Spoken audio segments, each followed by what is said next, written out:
श्री श्री एक प्रयास महंत गोविंद दास जी महाराज प्रभु श्री राम जी की लीला देखो अपनी प्रेरणा लेना अपनी प्रेरणा लेना श्री जगन्नाथ मंदिर लंकापति राजा रावण की लीला हुई सीता आई और जटायु कुमार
धन्यवादी है क्योंकि हम सबको भगवान की बहुत असीम कृपा है।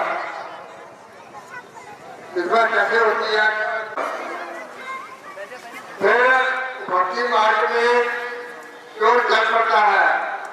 यही हम सबको होना चाहिए कि भक्ति मार्ग में संत समागम कथा सुनने के लिए हम अग्रणी होना चाहिए।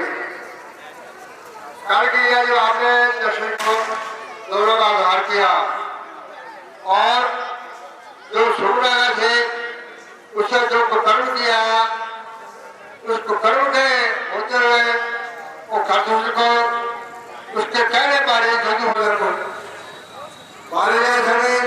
तो फिर रावण के जमाने रावण के पास गए, रावण को सारी वार्तालाप बात बताई।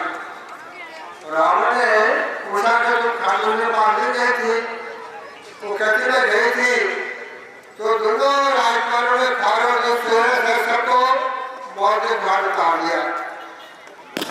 रावण ने विचार किया कि खारा और दूसरे वो जो मेरे समान ही बलवान है, आज तक उनको किसी ने हरा रखने और उन्हें आज तक पीठ से दिखाई, उनको मारने वाला कौन? उसके मन में आया कि हो सकता है भगवान ने अवतार ले लिया है, तो मैं क्या करूं? मैं आपको इसे हट करके भगवान से व्यान करूंगा और भगवान से व्यान करके युद्ध करूंगा। मैं उनके हाथों बाण के द्वारा मारा जाऊंगा और मेरा राम हो जाएगा। तो रावण को मारने वाला संसार में कोई नहीं था। तो वो विचार के सही रहा तो उसको निद्रा नहीं आई। मन में आया कि मैं मरीज के पास जाता हूँ।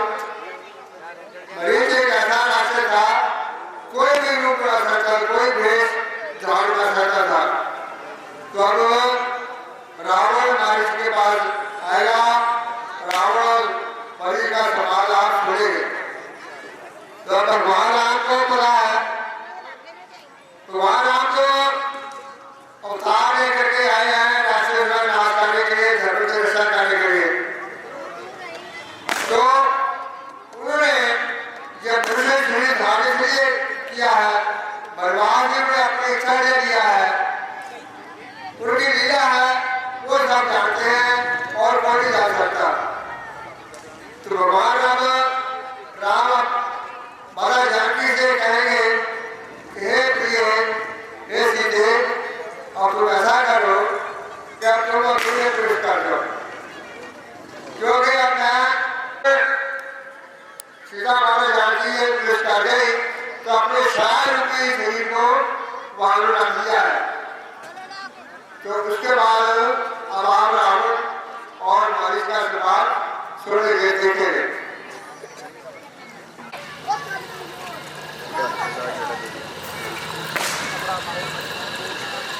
अब देखिए, अब लंका पति रावण मारीच के पास जा रहे हैं, उससे सारे बात बताएंगे इसको मरीच को। तो मरीच और रावण का सुपाल, मरीच और रावण को कैसा है आप सुनेंगे।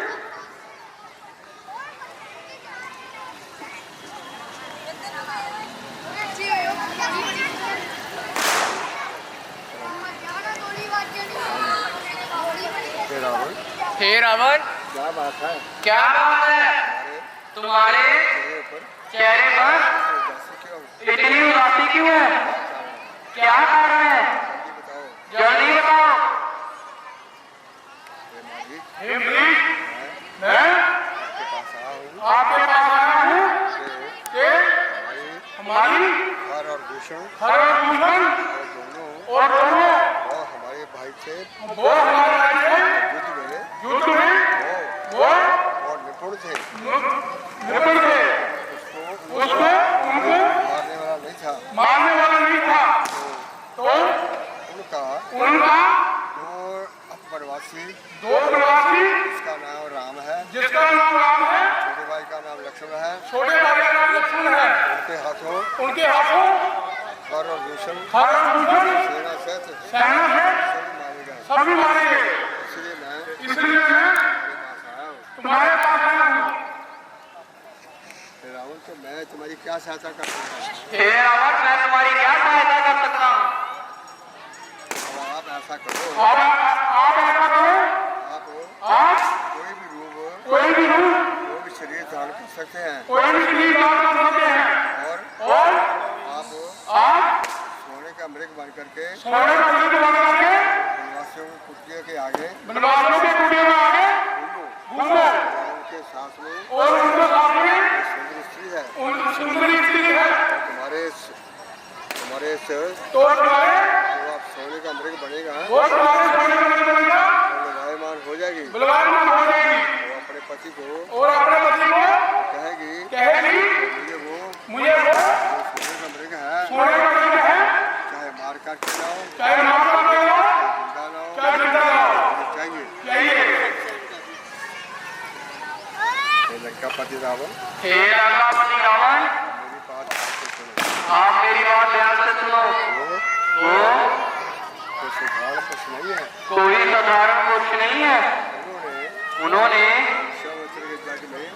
इच्छावतर के जग में तारकों को मारा, तारका को मारा, सुबाहु को मारा, बड़े बड़े राक्षसों का संहार किया है और मुझे बिना फर के बाण मारा और मैं 100 योजन पार समुद्र के जा करके गिरा। मैं अब ऐसे रह रहा हूँ कि उनका ध्यान आता है, मुझे रात दिन उनका ध्यान आता है, इसलिए वो साधारण कुछ नहीं है। इसलिए वो साधारण कुछ नहीं है। मेरी बात मानो, अब मेरी बात मानो, तुम लौट जाओ, वापस लौट जाओ, तुम्हारी भलाई है। इसी में ही तुम्हारी भलाई है। अरे तुम्हारी सीख लेने मैं तुम्हारी सीख लेने नहीं आया, गुरु बन के मत सिखाओ, तुम मेरे गुरु बन के मत सिखाओ, कहता हूँ जो मैं कहता हूँ उसकी आज्ञा का पालन करो। उसकी आज्ञा का पालन करो।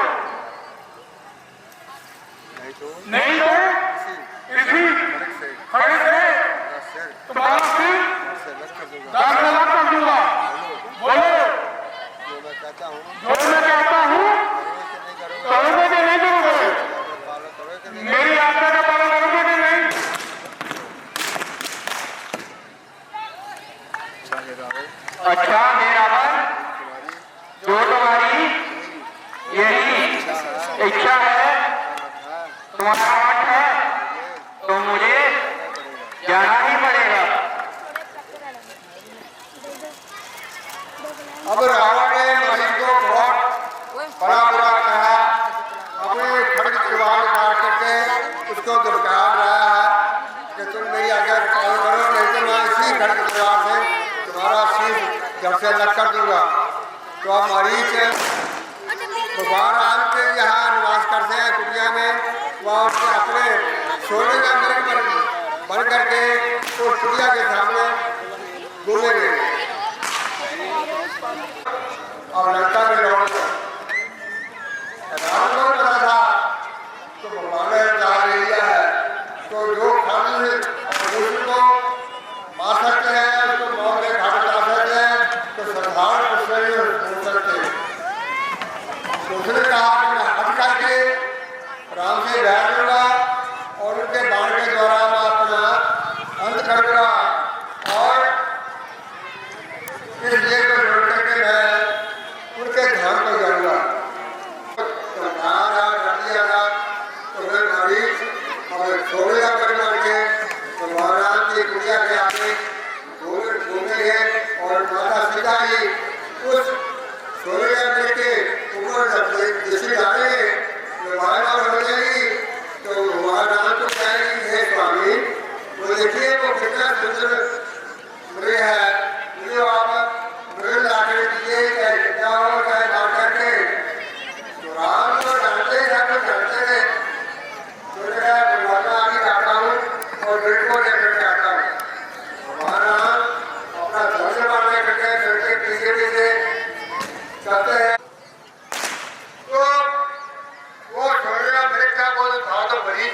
वो अपने असली रूप में राक्षस बन के कहता हे लक्ष्मण, हे लक्ष्मण, हे लक्ष्मण। इसकी आवाज जो है जाती है, सीता माता जी ने आवाज सुनी तो रघुनाथ जो कहते हैं हे लक्ष्मण, तुम्हारे भाई के ऊपर बहुत विपत्ति आ पड़ी है, तो तुम जाओ उसकी मदद से सहायता करो।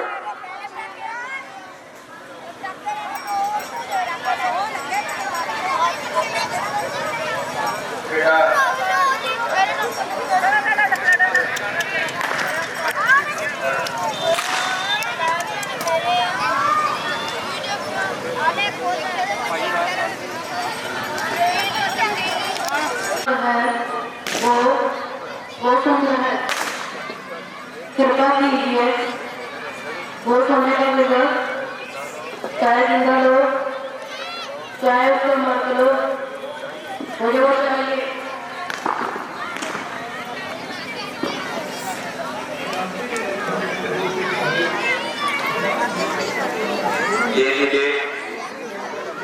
ये जो सोने का मृग है, ये राक्षसी माया है।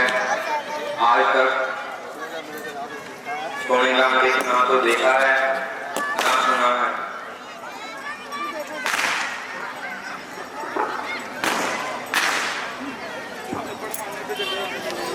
स्वामी जैसा भी हो, आपको मुझे सोने का मृग आप दीजिए।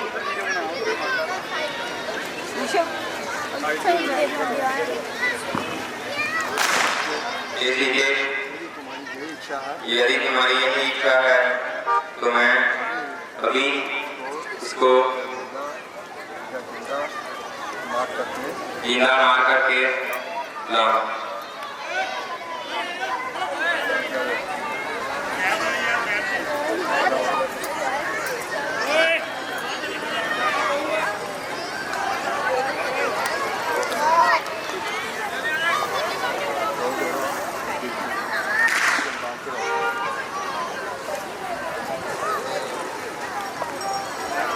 अब जो सोने का मृग मरीज बना हुआ है, वो आगे आगे जा रहा है, भगवान उसके पीछे पीछे धड़ से ऊपर बाहर से धर करके उसको मारने के लिए पीछे पीछे जा रहे हैं।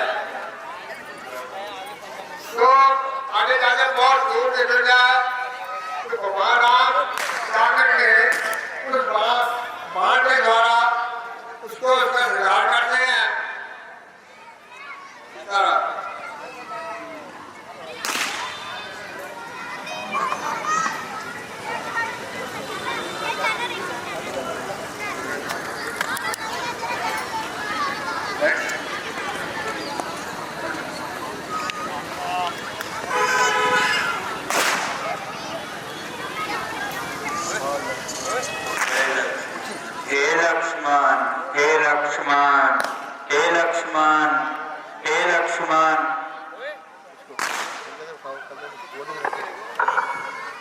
देखो इन्हों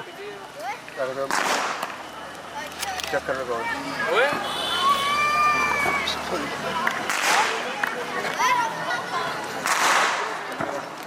तो जो सोने का ब्रेक बना हुआ था हमारा हमने उसका बनाना स्टार्ट किया तो उसे अपने शरीर पर किया वो राक्षस मरीज मनुष्य रूप में आएगा तो क्या करता है वो उसी की आवाज से हार लक्ष्मण तो ये बात दुनिया में माता सीता जी के कान में पड़ी हुई सुनी तो रघुलाल ने आगे से हे रघुलाल देखो तुम्हारे भाई के ऊपर कोई बिरता आ पड़ी है तुमको उसके के शासन के लिए जाना चाहिए जल्दी जाओ हे लखनलाल अब देखिए तुम्हारे भाई की आवाज आ रही है हमारा नाम लेकर के तो बुला रहे हैं उनकी सहायता के लिए शीघ्र जाओ उनके ऊपर बहुत बड़ी चट्टान पड़ी है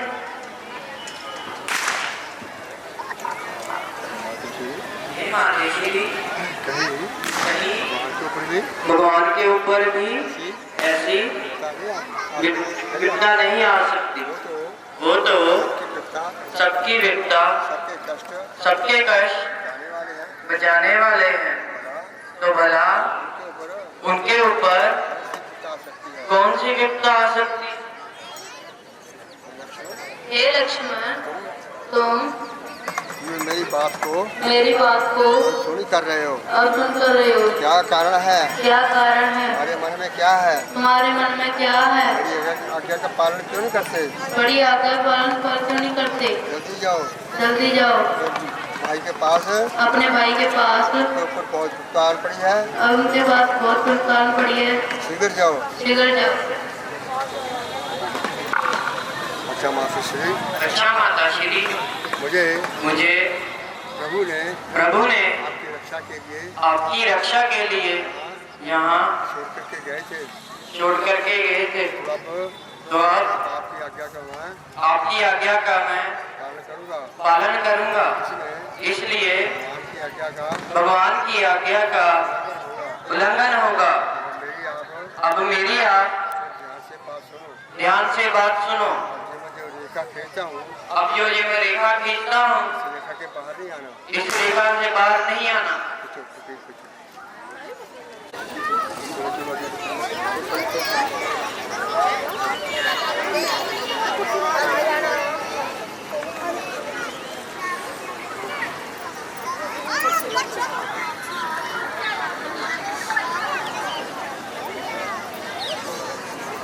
देखिए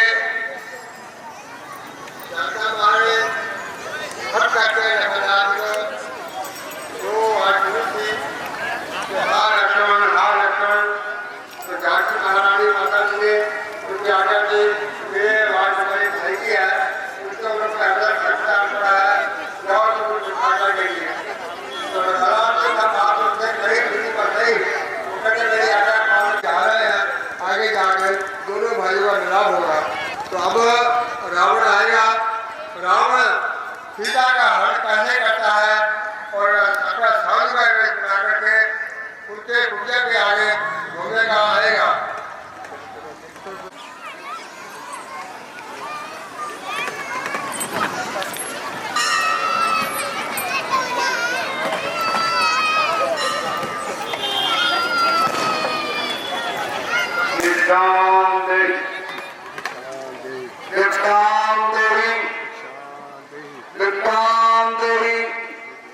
ये देवी मैं बड़ी दूर से आया हूँ और मुझे बहुत थकावट हुई है और बहुत भूख लगी है मुझे आप भिक्षा दीजिए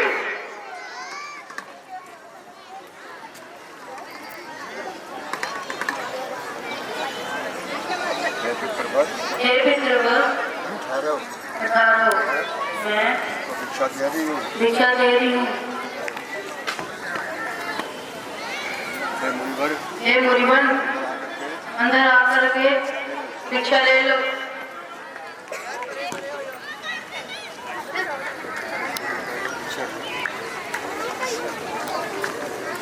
अरे हम देवता रेखा वाली भिक्षा नहीं देते। जब तुम्हारी इच्छा है वो बाहर आकर के मुझे भिक्षा दो, नहीं तो मैं बिना भिक्षा दिए चले जाऊंगा। तुमको पता होना चाहिए जो आए हुए जो खाली चले जाता है वो श्राप देता है। इसलिए मुझे भिक्षा देनी है, बाहर आके दो।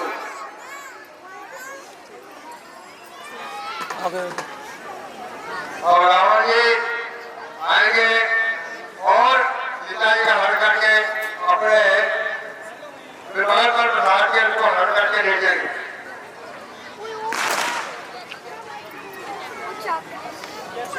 और वो जो वेश बना रखा था ब्रह्मचारी का, वो तो रावण था। रावण ने अपने वेश बना हुआ था साधु का, तब सीता का हरण ने रावण ने कर लिया। तो उधर हमारा सोने का बैग जो था मार करके ला रहे हैं। तो रास्ते में कुमारराम की लखनलाल से भेंट होती है।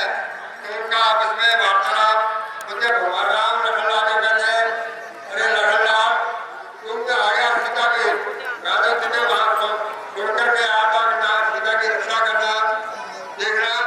तो लखनलाल कहते हैं, प्रभु मैं क्या करता, मैं तो बहुत असमंजस में पड़ गया। उधर आपकी आज्ञा, क्या भाषा में रहना सीता जी के। अरे लक्ष्मण तुम क्यों आ गए? मैं तुमको आज्ञा दी थी कि तुम यहाँ रह करके सीता की रक्षा कर। मैं क्या करता? उधर आपकी आज्ञा, उधर माताजी की आज्ञा। मैंने उनसे बहुत विनती की, बहुत प्रार्थना, बहुत हाथ जोड़े। हे माताश्री, भगवान के ऊपर कोई कष्ट नहीं आ सकती, कोई विपदा नहीं आ सकती। वो तो सारे संसार के विपदा दूर करने वाले हैं, कष्ट दूर करने वाले हैं। भला उनके ऊपर क्यों विपदा आएगी? सीता माता जी ने मुझे ऐसे ऐसे कठोर वचन बोले, मैं सहन नहीं कर, मैं मुझे आपके पास आना। अच्छा चलो आश्रम में जाते हैं, देखते हैं कि सीता वहाँ है कि नहीं। सारी खुदाई है, मेरा नाम मेरा बेटा है, जो पूरी विजेता है। जय शंकर, जय महाकाल।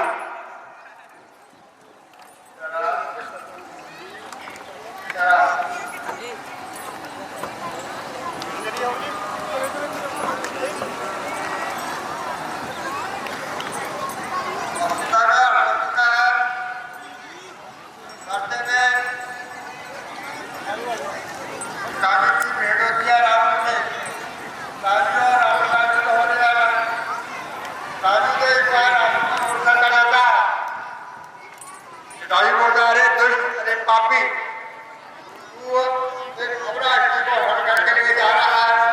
अगर घर जाकर तेरे को अभी तक देता हूँ। जो इकाइयों का और रावण का बहुत भयानक युद्ध होता है।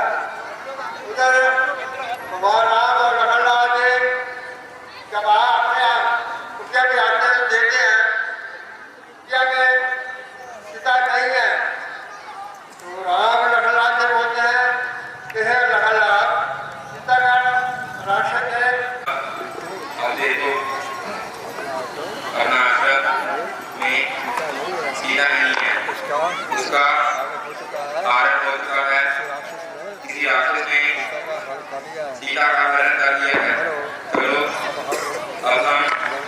जंगल में ढूंढते हैं।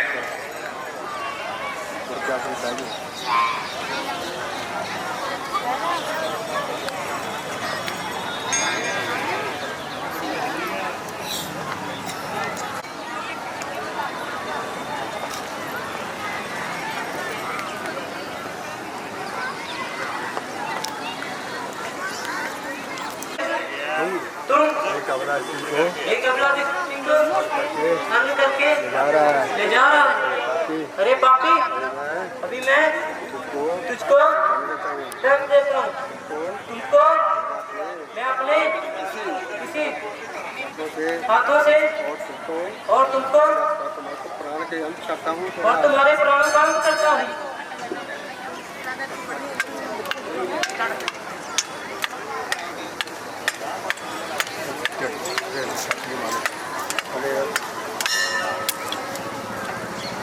और जटायु जी इतने बलवान थे को बेहोश कर दिया। मूसा आगे राम को एक पल के लिए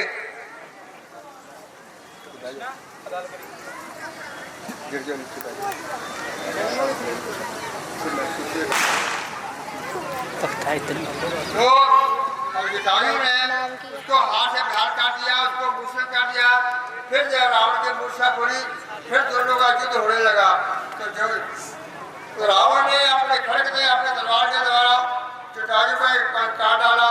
तो वो जटायु फिर बेबस हो गया, युद्ध करने में असमर्थ नहीं था।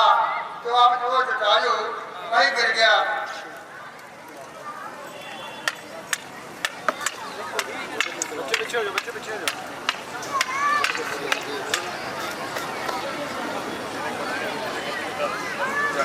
और रावण ने जटायु का पंख काट दिया और तो वो बेबस होकर के जटायु वहीं गिर गए हैं।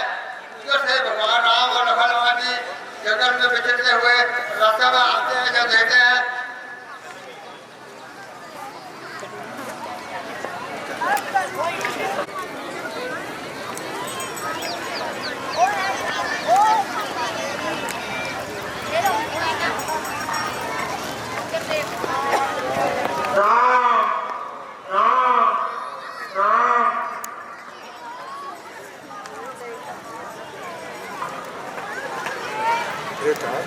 हे राम, आपकी ये रचना किसने की है? ये राम, मेरी बात ध्यान से सुनो। चलो हो जाओ पीछे। एक दुष्ट पापी रावण सीता हट करके ले जा रहा, तो मैंने सीता की बात सुनी, तो मैंने रावण को ललकारा। मैंने उसे युद्ध किया। एक बार तो मैंने उसे मुश्किल कर दिया। उसने दुष्ट ने अपने तर्क द्वारा मेरा पंख फाड़ दिया। मैं बेबस हो गया। अब मैं आपकी राह देखता था। आपके दर्शन हो गए हैं और रावण लंका में सीता को लेकर चला गया। हे राम, आपने ये जो गति पाई है, मैं इसका कैसे चरण दूंगा? भगवान राम ने जटायु के सिर पर शरीर पर हाथ दिया। जटायु की सारी पीड़ा जाती रही। वो अब अपने भगवान के ध्यान को अब ये शरीर जटायु का पक्षी का शरीर छोड़ करके और 4 भुजा बन करके भगवान के ध्यान को प्रसार कर रहे हैं। तब भगवान राम और लखन आगे दोनों जा रहे हैं। आगे आप सभी की पूजा में जा रहे हैं। भगवान राम सभी की बड़ी बहुत भक्तन थी। तो सभी पहले किसी बचपन से लेकर के आज तक भगवान की याद ले रही थी। जब सभी के गुरु से बताने रही थी। सर नाई मेरा लग गया सॉरी। तो सभी ने अपने उस रास्ते में सब फूल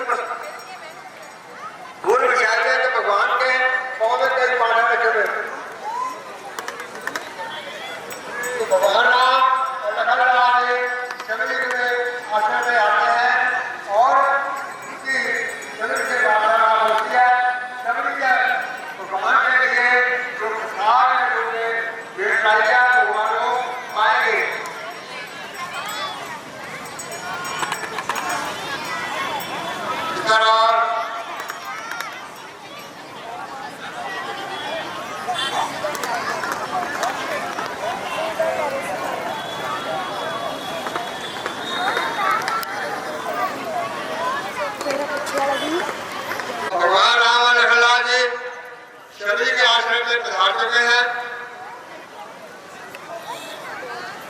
शबरी के जो गुरु थे पतंग ऋषि जी, उन्होंने शबरी को बोला था आगे एक बार भगवान राम आपको तुम्हारे पूजा में तुम्हारे पास आ गए और तुमको कृतार्थ करेंगे अपने दर्शन दे करके। शबरी कौन थी, कैसे जगह में आई, थोड़ा शिक्षण के रूप में आपको बताता हूँ। शबरी बचपन में उनकी शादी होने जा रही थी, विवाह होने जा रहा था, तो उसके विवाह में उनके घर वालों ने बहुत जानवर इकट्ठे कर रखे थे। तो शबरी ने अपने माता से पूछा, माता जी ये जानवर आपने इकट्ठे कर रखे हैं, कितनी है? मेरी बेटी मेरी शादी या विवाह है, जो मेहमान आए हैं रात में उनके लिए ये आज इनको काट करके रखा जाएगा।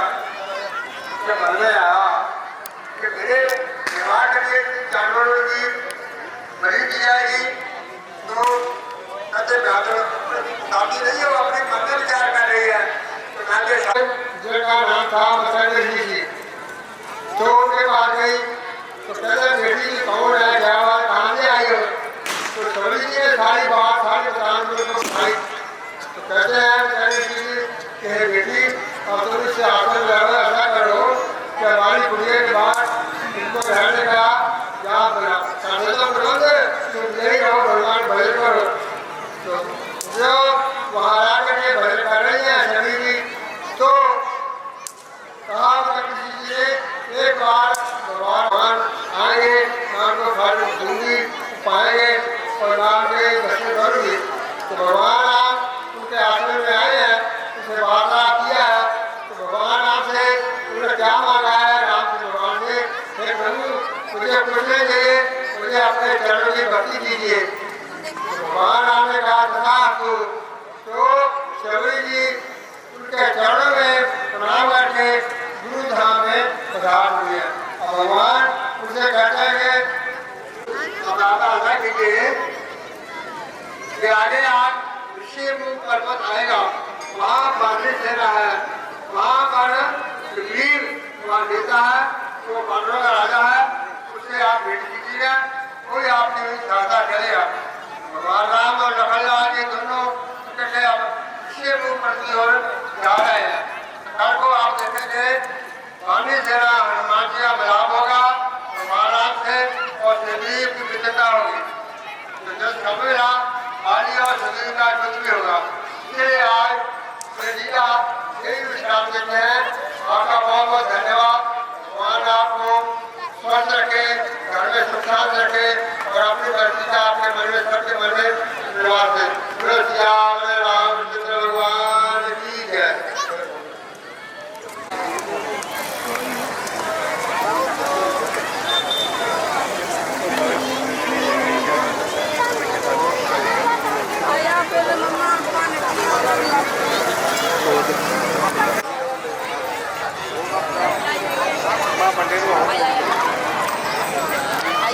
होगी उसके उधर। हाँ हाँ पूरी सब्सक्राइब कर देना बाकी देखो वो मैं शांति में